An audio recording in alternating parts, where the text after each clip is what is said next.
ఫ్రెండ్స్‌తో వేరే ప్లేస్‌కెళ్తానన్నారు. హ్మ్. కట్ చేసి వేరే ప్లేస్‌కెళ్లారు. అంటే వాళ్ళు డిసైడ్ చేశారు. కొంతమంది వస్తా అన్నారు. కొంతమంది రానన్నారు.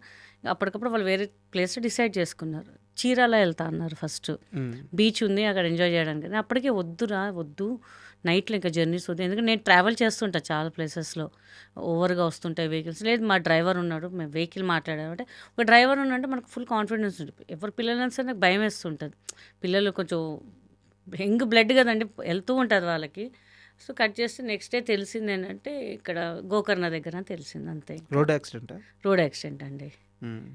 నలుగురు స్పాట్‌లో యాక్చువల్లీ 8 మందే వెళ్తానన్నారు. నలుగురెళ్లారు. రోడ్ యాక్సిడెంట్ అయిపోయింది ఇంకా. నలుగురు చనిపోయారా? నలుగురు స్పాట్‌లో చనిపోయారు.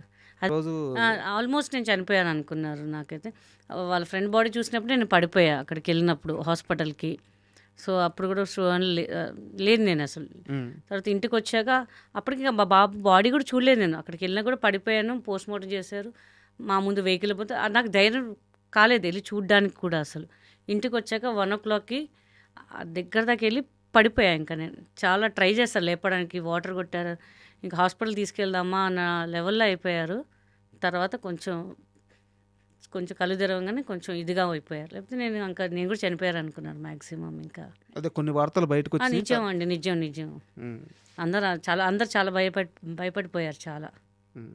సో, ఇక మనం స్ట్రాంగ్‌గా ఉండాలి అని చెప్పేసి ఇంకా ఇప్పటికీ అట్లానే ఉంటున్నానండి కొంచెం. కానీ తలుచుకున్నప్పుడు ఇంకా ఏంటబ్బా! మనకెందుకు ఇట్లా రాత అయిందని చెప్పి బాధేస్తుంటది అంతే ఇంకా నాకు. ఇప్పుడు ఇంకో బాబు గూడా మీ దగ్గరే ఉన్నారా? నా దగ్గర ఏం లేరండి. వాళ్ళ అమ్మగారి దగ్గర ఉన్నాడు.